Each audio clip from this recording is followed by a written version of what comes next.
Hi. So, does this look familiar? This is the Octane that back in February I tore to shreds for you guys.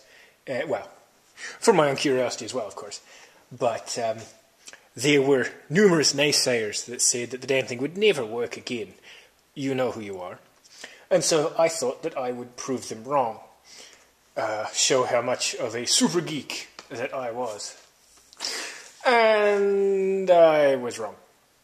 So I pulled everything back apart and I reseated everything to make sure that the compound between the sinks and the chips were still in the right place and things like that. And everything was tightened down. And I fired it up and zippo. And I was despondent. But I decided I was going to work out why. And so I started stripping things back. And I got to the processor module. And if we look at this one here, and this is slightly different, so you'll have to use your imagination. This is the processor module from an Origin. And but imagine it's the Octane one for now. So we took off the sink.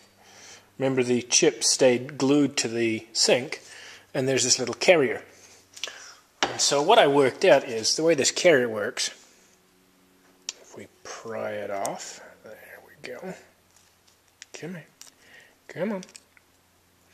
The board underneath it has a whole bunch of flat contacts.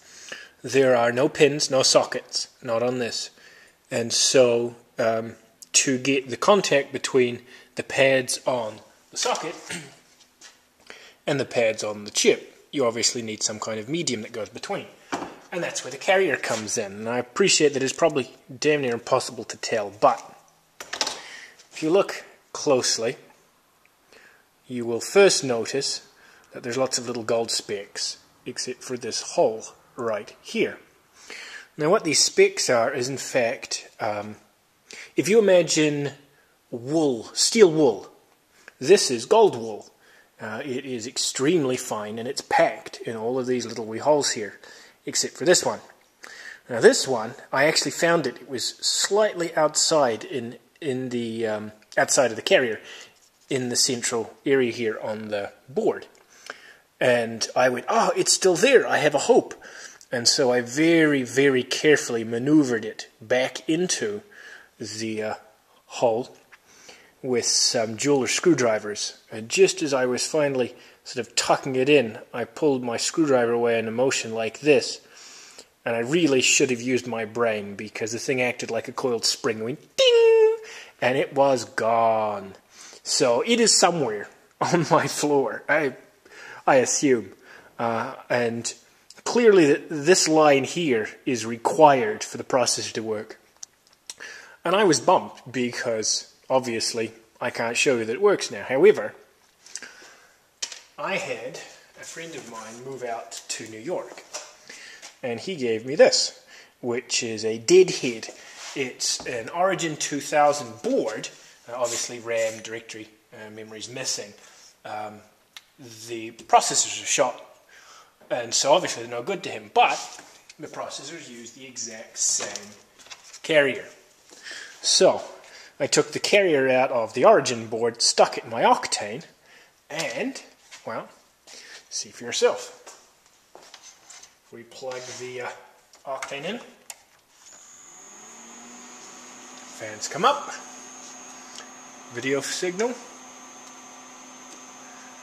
and ta-da! It lives! Now you might be able to tell there's a bit of sort of blurring here. This is actually the monitor.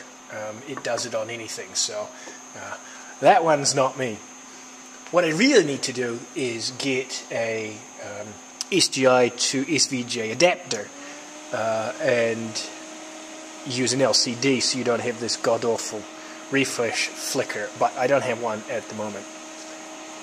Now I would really like, this is pissed because there's no internal disk in it, and I would really like to show you the hardware inventory, but apparently the boffin at Boeing who owned this was paranoid about people mucking with it, and so he locked the PROM, so I can't get into it.